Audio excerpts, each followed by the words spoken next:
Ameerika Ühendriikides ja Kanadas alustati kuivendussüsteemide kaasajastamist 2010. aastal, mille tulemusena saavutati reguleeritud põhjaveetase pinnases. Sõltuvalt ilmastikutingimustest saab kuivendusvee äravoolu põldudelt peatada või lubada sel vabalt voolata.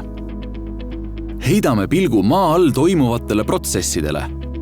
Pärast saagi koristamist, kui pinnase soostumine ei ole enam ohuks, peatatakse vee äravool ja tõstetakse põhjavee taset.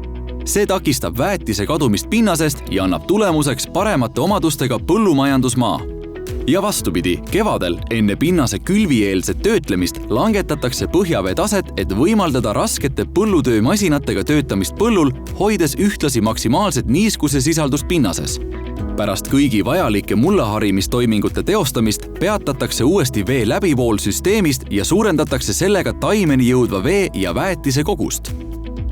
Ecodreena reguleeritav kuivendussüsteem võimaldab pinnase niiskuse säilitamist ja veetaseme hoidmist taime juurealal ning seda ka ebatasasel põllumaal.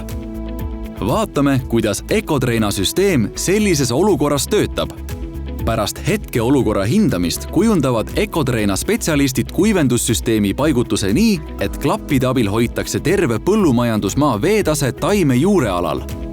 Klapid töötavad automaatselt ja ei vaja reguleerimist. Need paigaldatakse maa alla sedasi, et põllumajandusmasinate töö põllul ei oleks nende tõttu takistatud. Ecodreena reguleeritav kuivendussüsteem. Tagage optimaalne kuivendamine, mitte ühtegi piiska üle vajaliku.